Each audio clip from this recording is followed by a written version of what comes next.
तो जिसका कच्चा माल खेती से मिलेगा, जैसे कि कपड़ा बनाने का उद्योग, सूती कपड़ा, चाहे चीनी उद्योग, यह सब कृषि आधारित है। और वे उद्योग जो जमीन से निकाले गए खनिज पर निर्भर करते हैं, उसको खनिज आधारित उद्योग कहेंगे। जैसे लोहा इस्पात, पेट्रोलियम, एल्युमिनियम।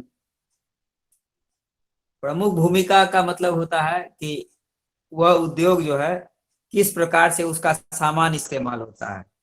तो आधारभूत उद्योग उसको कहते हैं जिसका सामान कोई और उद्योग इस्तेमाल करता है, जैसे लोहा इस्पात। और उपभोक्ता जिसका सामान डायरेक्ट बाजार में आता है, हम लोग यूज करते हैं। पूंजी निवेश के आधार पर भी दो प्रकार का है, लघु एवं बृहत। बृहत में ज्यादा पूंजी लगती है। स्वामित्व के आधार पर भी चार प्रकार का है। एक होता है सार्वजनिक, जो सरकार का होता है। निजी, जो प्राइवेट लोग लगाते हैं। तीसरा संयुक्त, संयुक्त। जिसमें कि सरकार संयुक्त। और निजी, हाँ, दोनों का शेयर होता है। और सहकारी में गांव के लोग मिल करके, जो लोग उत्पादक होते हैं, मान लो गांव के किसान है, वो लोग फसल उगा रहे हैं, और बाद में वही लोग जो है उद्योग को भी चलाते हैं। ठीक है। तो इस प्रकार से सहकारी उद्योग होता है। अंत में है मात्रा व भार के आधार पर दो प्रकार का होता है, भारी एवं हल्का। ठीक है। अब आ जाइए आप कृषि आधारित उद्योग। कृषि आधारित उद्योग में सबसे महत्वपूर्ण है वस्त्र उद्योग। और वस्त्र में भी सबसे महत्वपूर्ण है सूती वस्त्र उद्योग, इसको याद रखिएगा। ठीक है। यदि प्रश्न आता है कि वस्त्र उद्योग का क्या महत्व है, तो आपको बता दें कि भारत में यह एक ऐसा उद्योग है जो सबसे अधिक रोजगार देता है। उद्योग के मामले में सबसे अधिक रोजगार देने वाला उद्योग यही है, वस्त्र उद्योग, है ना। और देश के मतलब औद्योगिक उत्पादन में, कुल औद्योगिक उत्पादन में 14% इसकी हिस्सेदारी है ना। और भारत में यह उद्योग बहुत ज्यादा विस्तृत है, और भारत इसमें आत्मनिर्भर भी है। तो इसका स्टेप बाय स्टेप होता है, जैसे कि कच्चा रेशा, फिर उससे सूत बनता है, फिर कपड़ा बनता है, अंत में वस्त्र बनता है ना। तो इस तरह से यह सूती वस्त्र उद्योग है। इसमें कहता है कि भारत जो है वह पहले सूती वस्त्र उद्योग हथकरघे द्वारा बनाया जाता था। जुलाहा लोग अपने मेहनत से, हाथ से, छोटा सा जुल मतलब करघा होता था, उसमें वो लोग बनाते थे। उसके बाद एक आया बिजली से चलने वाला करघा, उसका इस्तेमाल किया जाने लगा। और बाद में आया आधुनिक मशीन, बड़ा बड़ा फैक्ट्री, जो पूरा एकदम एक साथ में बहुत सारा प्रोडक्शन करता है। तो इस प्रकार से सूती वस्त्र उद्योग का तीन सेक्टर है। एक को कहते हैं हस्तकरघा या हैंडलूम, एक को कहते हैं पावर लूम, और एक को कहते हैं मिल। मिल मतलब बड़ा बड़ा फैक्ट्री जो होता है। तो इस तरह से है। और ये बड़ा बड़ा फैक्ट्री तो इंग्लैंड जब भारत में आया था, उसके बाद ही ये फैक्ट्री भी भारत में लगाई गई थी, है ना। तो भारत में कहता है कि धागा अच्छी क्वालिटी का बनता है, और भारत फिर क्या करता है, उस धागे को निर्यात कर देता है। क्योंकि यहाँ की जो फैक्ट्री है वो बहुत अच्छी क्वालिटी का कपड़ा नहीं बनाती। धागा तो अच्छी क्वालिटी का बनता है, लेकिन कपड़ा जो है यहाँ उतनी अच्छी क्वालिटी का नहीं बनता, क्योंकि यहाँ पर मांग भी, सस्ते कपड़ों की मांग होती है ज्यादा। तो यह सब कुछ बातें हैं, है ना। कोई भी चैप्टर में अगर आप उद्योग के बारे में पढ़ते हैं, किसी उद्योग के बारे में, उसमें दो तीन बात जरूर याद रखेंगे, प्राय वह प्रश्न आता है। एक तो यह कि उस उद्योग का किसी स्थान पर स्थापित होने का कारक क्या है। जैसे सूती वस्त्र उद्योग, तो सूती वस्त्र उद्योग कहाँ पर सबसे अधिक फैला हुआ है। गुजरात, महाराष्ट्र के साइड में। महाराष्ट्र। हाँ हाँ, महाराष्ट्र में। मैप भी आप देखेंगे तो देखेंगे कि भारत का जो पश्चिमी हिस्सा है, मैप देखो पेज नंबर 73 में दिया गया है। काला डॉट से जो भी स्थान है वह सूती वस्त्र का है। तो तुमको सबसे ज्यादा काला डॉट जो है भारत के पश्चिमी भागों में, खास करके गुजरात, महाराष्ट्र और कुछ मध्य प्रदेश, इस तीन को मिला करके सबसे अधिक सूती वस्त्र का केंद्र है ना। तो कोई उद्योग कहाँ पर स्थापित हुआ है उसका कारण बताना है, तो उसको कहते हैं कारक। अवस्थिति के कारक। तो अधिकांश चैप्टर में ये आता है कि किसी उद्योग का मतलब टॉपिक में कि स्थिति के उसके कारक क्या है। फिर एक प्रश्न आता है कि उस उद्योग से संबंधित समस्याएं क्या हैं। ठीक है, एक तो हो गया कारक क्या है और एक हो गया उससे संबंधित समस्याएं क्या हैं। तो यहाँ भी हम लोग देखेंगे कि सूती वस्त्र से संबंधित कारक क्या है। तो कारक में बताया है कि यह उद्योग जो है शुरू शुरू में जब इसका फैक्ट्री सब स्थापित हुआ था तो महाराष्ट्र और गुजरात में स्थापित हुआ था। उसके क्या कारक थे या उसके क्या कारण थे। ऐसे प्रश्न यदि अनेक तरह के आ सकते हैं, जिससे 3 अंक का भी आ सकता है, 5 अंक का भी आ सकता है। तो यदि 5 अंक का आता है तो आपको 5 पॉइंट लिख के और प्रत्येक पॉइंट में डैश देके उसको एक्सप्लेन करना होगा। 3 मार्क्स का आने से 3 पॉइंट लिखे एक्सप्लेन करेंगे। कई बार किताब में एक्सप्लेन नहीं रहता है, लेकिन आपको एक्सप्लेन करना पड़ेगा, इस बात को ध्यान रखिए। तो अब इसका उत्तर कि क्यों सूती वस्त्र उद्योग महाराष्ट्र गुजरात में सबसे अधिक आया। तो पहला कारण तो है उसका रॉ मटेरियल, कच्चा माल। महाराष्ट्र और गुजरात में मिट्टी कैसी होती है ये बताइए। काली मिट्टी। काली काली और मिट्टी। काली मिट्टी काली कपास मिट्टी। के लिए, काली मिट्टी कपास के लिए बेस्ट मानी जाती है। ठीक है, काली मिट्टी को काली कपासी मिट्टी भी कहते हैं, क्योंकि उसमें कपास का उत्पादन बहुत ज्यादा होता है और अच्छा होता है। तो महाराष्ट्र और गुजरात में कपास का उत्पादन बहुत ज्यादा होता था, खेती होती थी, तो कच्चा माल वहां पर बहुत ज्यादा उपलब्ध था। यह पहला पॉइंट हो गया, कच्चे माल की उपलब्धता। दूसरा पॉइंट है बाजार। किताब को ही हम फॉलो कर रहे हैं। किताब में दूसरा पॉइंट दिया है बाजार। तो कहता है कि इस क्षेत्र में जो है बहुत विस्तृत बाजार था। महाराष्ट्र गुजरात में बड़े बड़े नगर हैं और ऐसे भी वहाँ के जो लोग हैं, तो सूती वस्त्र उद्योग, क्योंकि वहाँ आबादी थी, लोग थे, बाजार था, मांग थी। कहने बाजार का मतलब क्या, मांग। तो सूती कपड़े को पहनने वाले लोग होने चाहिए, उसकी मांग करने वाले लोग होने चाहिए। वहाँ एक बड़ा बाजार था। और एक बात होती है बाजार में, महाराष्ट्र और गुजरात आपको पता है समुद्र के नजदीक है। समुद्र के नजदीक होने से आयात निर्यात की सुविधा होती है, जिसको तुम्हारे बुक में लिखा है पत्तन की समीपता। पत्तन का मतलब होता है पोर्ट। तो सूती वस्त्र का जो पोर्ट होता है, सी पोर्ट, समुद्र का पत्तन, उससे आयात भी होता है, निर्यात भी होता है। तो उसको समझिए कि उससे क्या लाभ था। आप लोग बताइए तो आयात और निर्यात से इस उद्योग को क्या लाभ हुआ महाराष्ट्र गुजरात में।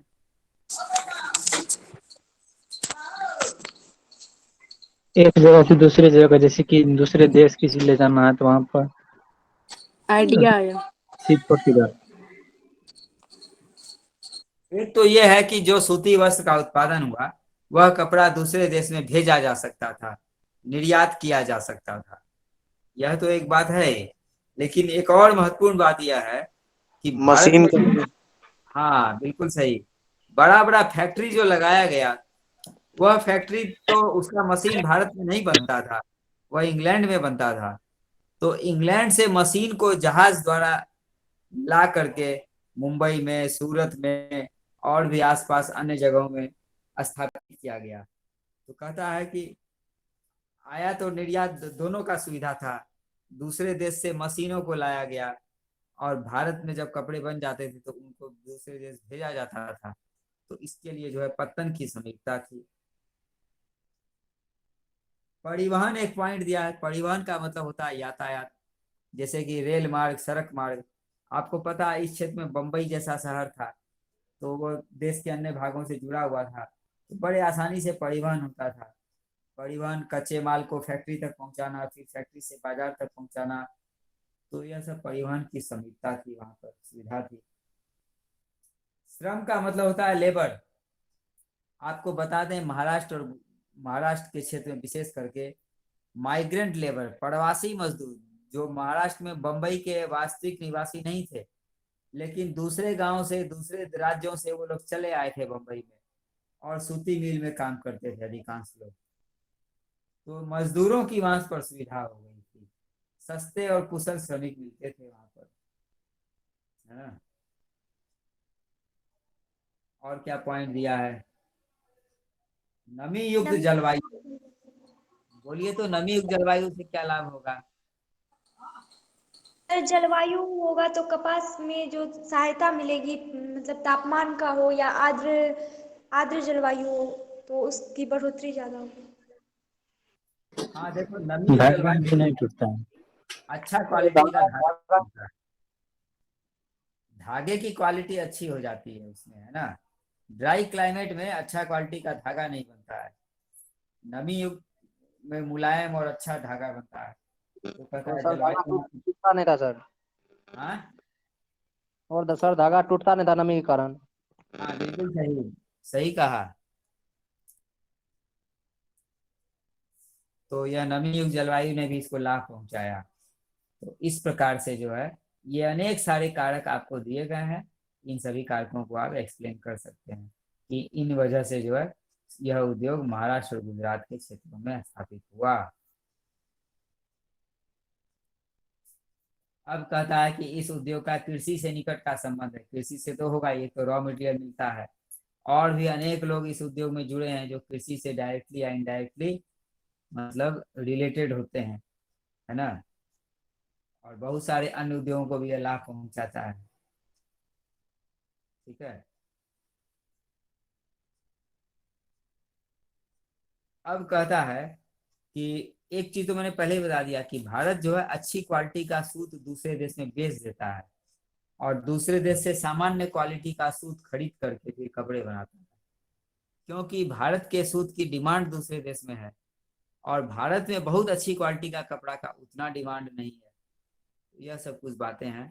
यहाँ के उद्योग अच्छी क्वालिटी का सूत का इस्तेमाल नहीं करते, इसलिए हम लोग अच्छी क्वालिटी का सूत जो है वह दूसरे देश में बेच देते हैं। ठीक है।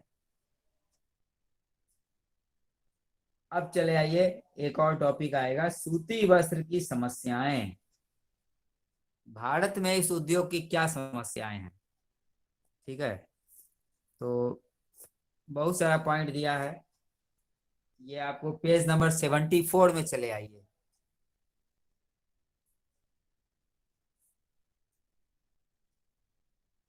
पेज नंबर 74, पटसन के ऊपर में देखो। तो देखो, सूत का जो धागा होता है ना, वो तो ठीक है, बता दिया। लेकिन किसान जो कपास उत्पादन करते हैं, वह कपास आज भी भारत में बहुत अच्छा क्वालिटी का सब जगह नहीं होता है। कपास में एक होता है लंबा रेशे वाली कपास, और एक होता है छोटे रेशे वाली कपास। तो जिस कपास का रेशा लंबा होता है उसको ज्यादा अच्छी क्वालिटी का माना जाता है। तो भारत में आज भी लंबे रेशे वाली कपास उतनी ज्यादा नहीं होती, है ना। तो लंबे रेशे वाली कपास की कमी, यह एक समस्या है। दूसरा क्या दिया है? अनियमित बिजली। कोई भी फैक्ट्री तब प्रॉफिट करता है जब वो बहुत ज्यादा फैक्ट्री को चलाया जाता है। यदि फैक्ट्री कुछ दिन चले, कुछ दिन बंद हो जाए, या कुछ घंटे चले, कुछ घंटे बंद हो जाए, तो हो सकता है इसमें उतना प्रॉफिट नहीं होगा। तो भारत में कई स्थानों पर बिजली नहीं रहती। बिजली नहीं रहने से भी क्या होता है, इस फैक्ट्री को दिक्कत होता है ना। क्योंकि रेगुलर बिजली रहेगा तब फैक्ट्री ज्यादा चलेगा, ज्यादा प्रॉफिट करेगा। तो बिजली की समस्या एक और प्रॉब्लम है। पुरानी मशीनें। भारत का फैक्ट्री अंग्रेज जमाने का है, वह सब मशीन पुराना पड़ चुका है। यह भी एक समस्या है, पुरानी मशीनें। पुरानी मशीन में उतना टेक्नोलॉजी नहीं मतलब रहता, उतना अच्छा क्वालिटी भी नहीं बनता। कम श्रमिक उत्पादकता, यह भी एक समस्या है, कम श्रमिक उत्पादकता। इसका अर्थ हुआ प्रति श्रमिक प्रोडक्शन। यदि किसी फैक्ट्री में मान लिया जाए ऑन एन एवरेज एक लेबर या एक वर्कर, मान लो सूती वस्त्र का है, सपोज कीजिए कि वह कुछ थान कपड़ा निकाल रहा है ना, 100 मीटर कपड़ा निकाल रहा है सपोज कीजिए।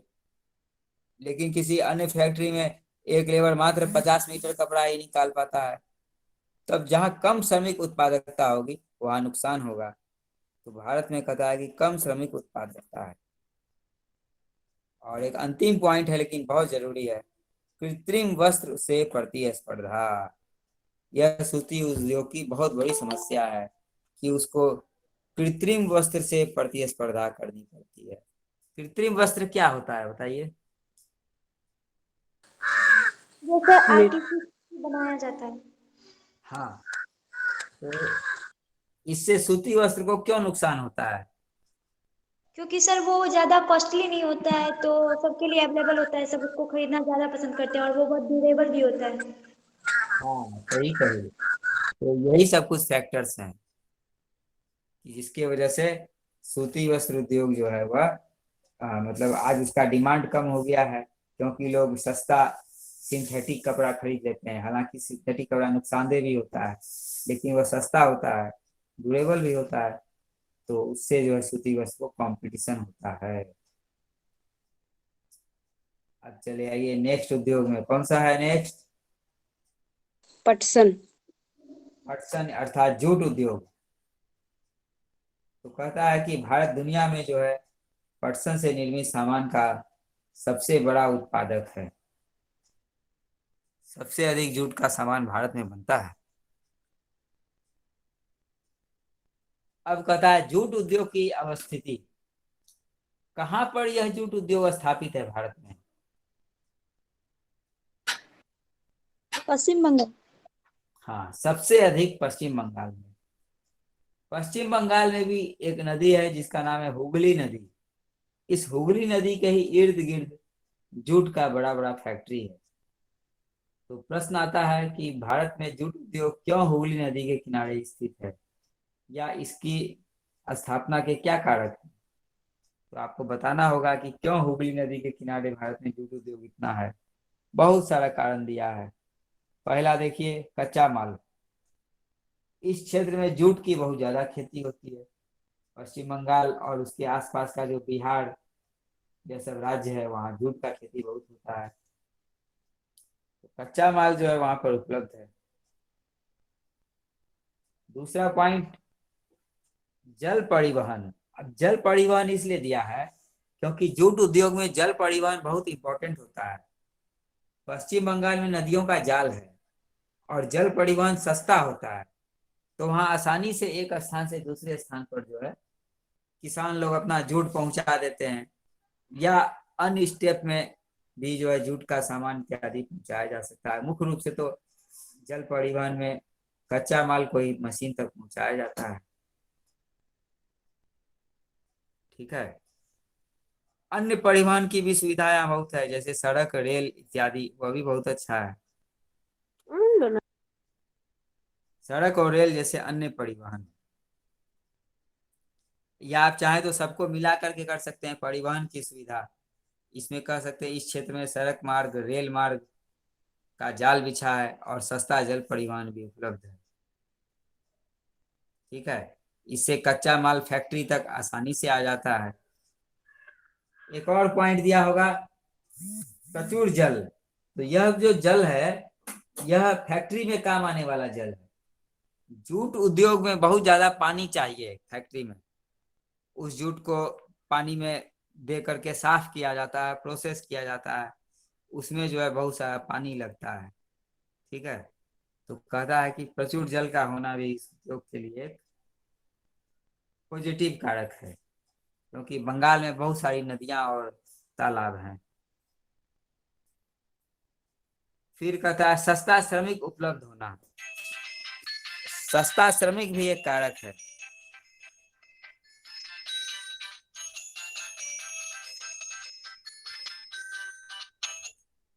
हेलो। हाँ हाँ, अभी हम क्लास ले रहे हैं, थोड़ा देर में फोन कीजिएगा। तो जल की सुविधा है, सस्ता जल परिवहन है। हाँ, सस्ते मजदूर पर हम लोग थे। तो कहता है कि पश्चिम बंगाल में भी सस्ते मजदूर हैं, और उसके आसपास जो राज्य हैं जैसे बिहार, उड़ीसा, वहां भी सस्ते मजदूर बहुत हैं। वो लोग कलकत्ता चले जाते हैं काम करने के लिए, मजदूरी करते हैं फैक्ट्री में, तो सस्ते मजदूर उपलब्ध हैं। एक अन्य पॉइंट दिया है, वह है नगरीय केंद्र की सुविधा।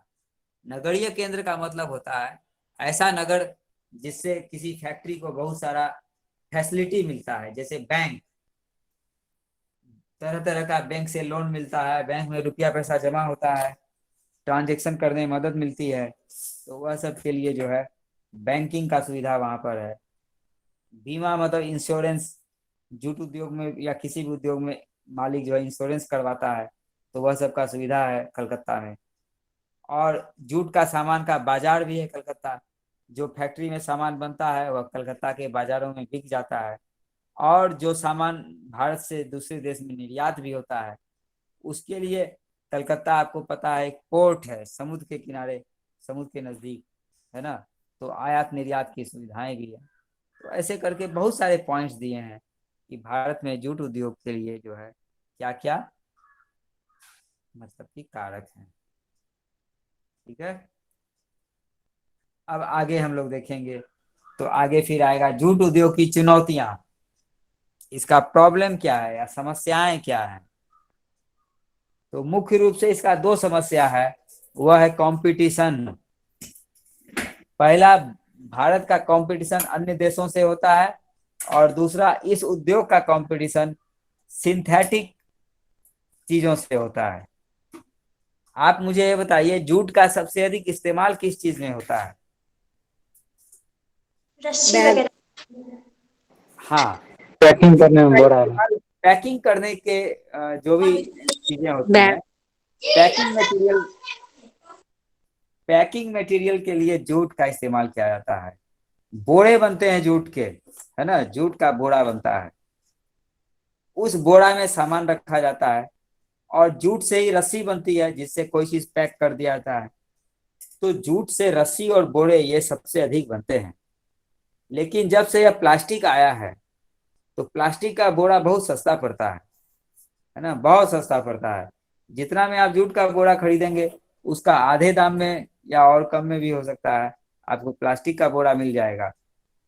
तो यह एक बहुत बड़ी समस्या है कि जूट को जो है इस तरह के जो है सिंथेटिक मतलब जो वस्त्र हुए, सिंथेटिक कपड़े हुए, प्लास्टिक ही हुआ मान लो बोरा, तो यह जो इस तरह से कृत्रिम वस्त्रों से जो है इसको चुनौती मिलती है। दूसरा समस्या क्या है? अन्य देशों से भारत को चुनौती मिलती है। कहने का मतलब, पहले भारत का जूट उद्योग में बहुत बड़ा मोनोपोली जैसा था, लेकिन आजकल अन्य देशों का सामान भी दुनिया के बाजार में रहता है। तो भारत को इससे या भारत की होती है, बहुत ज्यादा दाम भारत नहीं रख सकता जूट के सामानों का, क्योंकि दूसरे देश सस्ते में वह सामान उपलब्ध करा देते हैं। तो यह दो जो है इस उद्योग का प्रमुख चुनौती है ना। अब इस चुनौती के समाधान के लिए क्या किया गया, बताइए।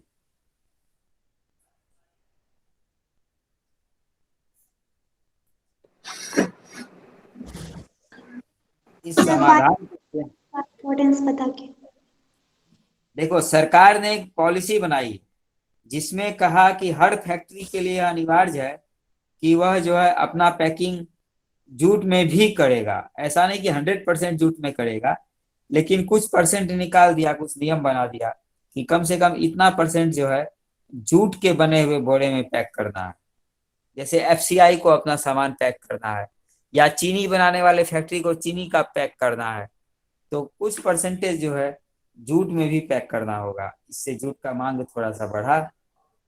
ठीक है, और फिर सरकार ने एक पटसन नीति बनाई, 2005 में आया था पटसन नीति।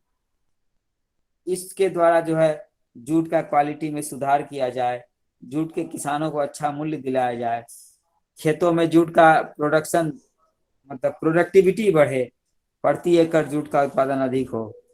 यह सब करके जो है सरकार ने इसका नीति बनाया। और इसमें एक बात और कहता है कि जूट उद्योग में एक बहुत खास बात है, बहुत ही पॉजिटिव बात है, जिसके चलते जो है जूट उद्योग मतलब कि कभी समाप्त नहीं होना चाहिए, उसका मांग भी बढ़ेगा और भविष्य में भी लोग उसके प्रति जागरूक होंगे। ऐसा क्या उसका पॉजिटिव बात है, बताइए। सर इको फ्रेंडली होना। बायोडिग्रेडेबल होना, है ना। अगर आप प्लास्टिक का बैग इस्तेमाल करते हैं, इस्तेमाल करके उसको फेंक देते हैं, वह सड़ता गलता तो नहीं है, वह इन्वायरमेंट के लिए हेजार्ड होता है ना, प्रदूषण करता है वह। तो लेकिन जूट में ऐसा बात नहीं है। जूट तो इको फ्रेंडली है ना, बायोडिग्रेडेबल है। तो उसको आप फेंक भी दीजिएगा तो वह प्रकृति में मिल जाएगा, है ना, गल उल के मिट्टी का भाग बन सकता है। तो इस तरह से जूट जो है पारिस्थितिकी के लिए या पर्यावरण की दृष्टि से भी जूट क्या है, अच्छा है। प्लास्टिक के बोरे तो नुकसानदेह होते हैं। यह भी हो गया। अब देखिए नेक्स्ट कौन सा उद्योग दिया है, चीनी उद्योग। चीनी उद्योग, है ना। मैंने देखा अभी एक दुकान में लिखा था, चीनी बनाने में कौन सा घातक केमिकल का इस्तेमाल किया जाता है बताइए तो। सुनते हैं चीनी का व्हाइट कलर उसी केमिकल की वजह से आता है।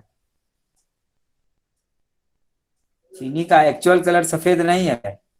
आप गुड़ देखे होंगे, गुड़ से ही तो चीनी बनती है, मतलब जिस गन्ने से बनती है ना।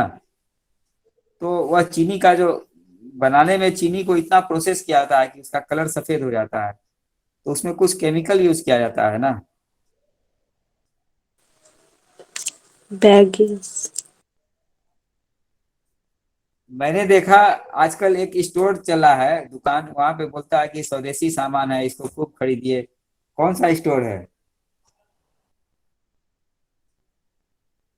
जहाँ स्वदेशी पतंजलि सामान? वाला। पतंजलि स्टोर, बिल्कुल सही कहा। किनका है यह पतंजलि स्टोर? रामदेव बाबा। रामदेव बाबा। बालकृष्ण आडवाणी। लाल कृष्ण आडवाणी बोल रहे हैं भाई। चलिए, हम तो यही जानते हैं कि बाबा रामदेव जो है वही पतंजलि स्टोर का चेन चलाए हैं, और बहुत बड़ा चेन है ये, बहुत। तो उसमें आपको अनेक तरह का कंज्यूमर आइटम मिल जाता है, खाने पीने का एक उपभोक्ता सामान जो है।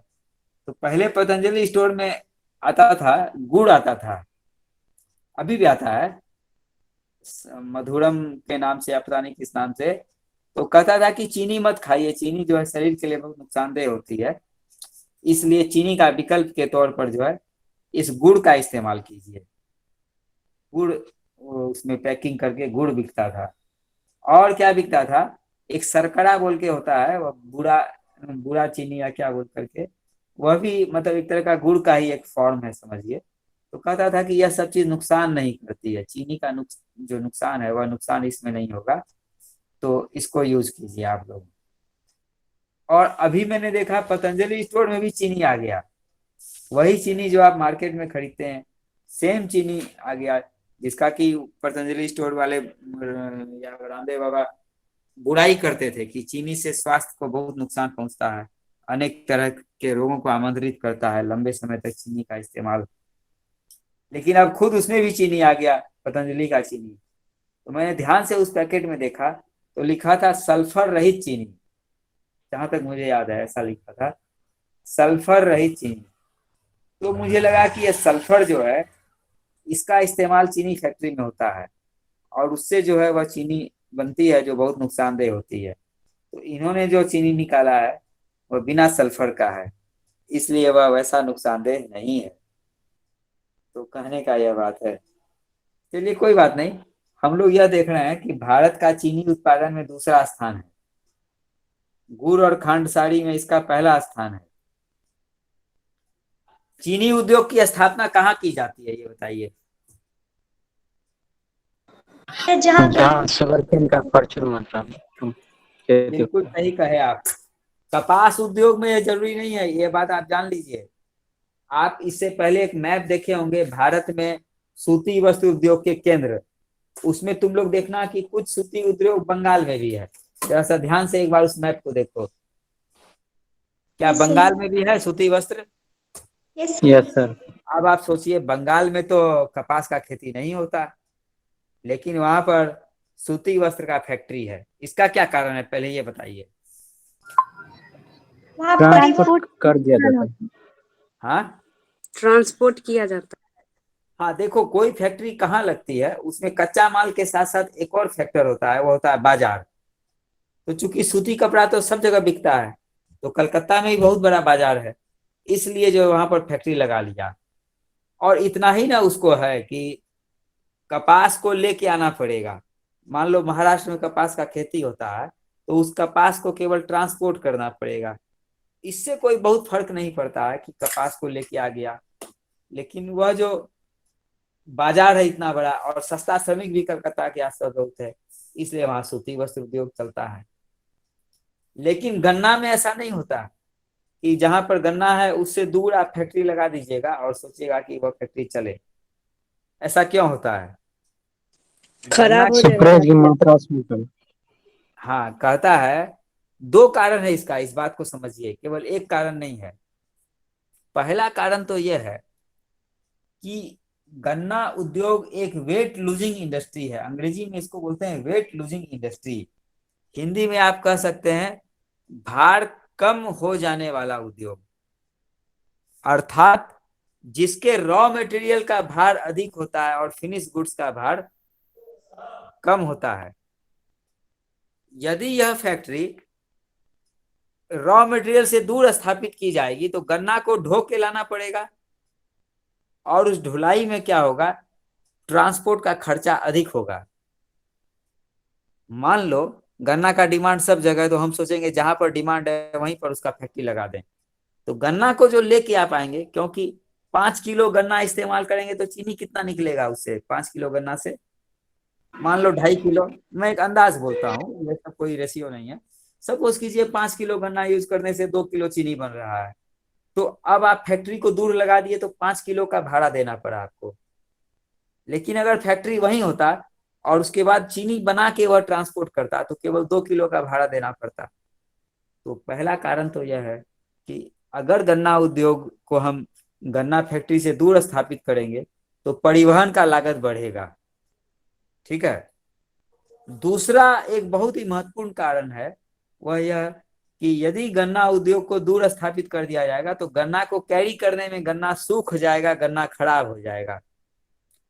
क्योंकि गन्ना ऐसा चीज नहीं है जो कि एक बार काट लिए आप तो काटने के बाद बहुत दिन तक सुरक्षित रहेगा, खराब हो जाता है गन्ना। इस उद्योग में जरूरी है कि जो गन्ना काटा गया है उसको जल्द से जल्द फैक्ट्री में ले जाके उसको जो है प्रोसेस कर लिया जाए, वरना गन्ना का क्वालिटी खराब होगा, गन्ना खराब होगा, चीनी का क्वालिटी खराब होगा, और चीनी भी कम बनेगा क्योंकि गन्ना सूख भी जाएगा। ठीक है। सुक्रोज की मात्रा घट जाती है, ऐसा लिखा है किताब में। ठीक है। तो इसलिए यह उद्योग जो है चीनी उत्पादक क्षेत्रों के नजदीक स्थापित किया जाता है। ठीक है।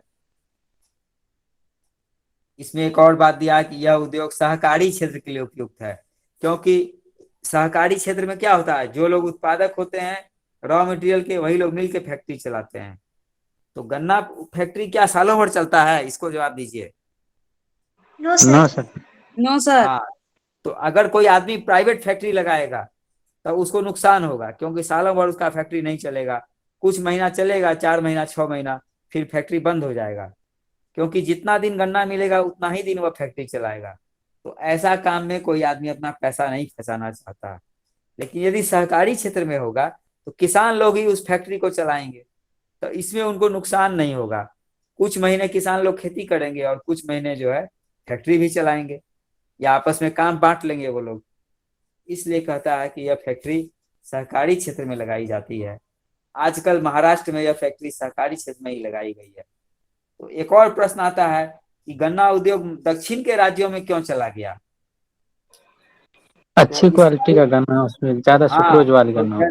3 मार्च का प्रश्न आ सकता है कि गन्ना मिलें वर्तमान समय में दक्षिणी के राज्यों में क्यों चली गई। पहला कारण, वहां गन्ना का क्वालिटी अच्छा होता है, उसमें ज्यादा चीनी बनता है ना, तो प्रॉफिट अधिक होगा उसमें। दूसरा, वहां की जलवायु ठंडी है, तो ठंडी जलवायु भी उसके लिए गुणकारी होती है, क्योंकि गन्ना सूखता नहीं है उसमें जल्दी। तीसरा क्या है, मतलब मॉइस्चर है वहां के जलवायु में, इस मॉइस्चर से उसको लाभ होता है। तीसरा कारण है वहां सहकारी क्षेत्र में जो है गन्ना की फैक्ट्रियां हैं, विशेष करके महाराष्ट्र में, अब आएगा गन्ना क्षेत्र की समस्याएं। इस फैक्ट्री का क्या क्या समस्याएं हैं, चीनी उद्योग का बताइए क्या क्या समस्याएं हैं। उद्योग का अल्पकालिक होना, अल्पकालिक का मतलब बताइए। कम समय के लिए। हाँ, जो फैक्ट्री सालों भर नहीं चलती है, तो इससे यह एक प्रॉब्लम का बात है, क्योंकि सालों भर फैक्ट्री नहीं चलेगा तो उतना प्रॉफिट नहीं होता है। दूसरा,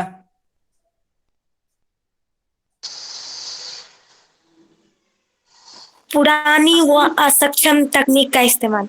हाँ मतलब मशीन भी पुराना है यहाँ का और टेक्नोलॉजी भी पुराना है। तीसरा,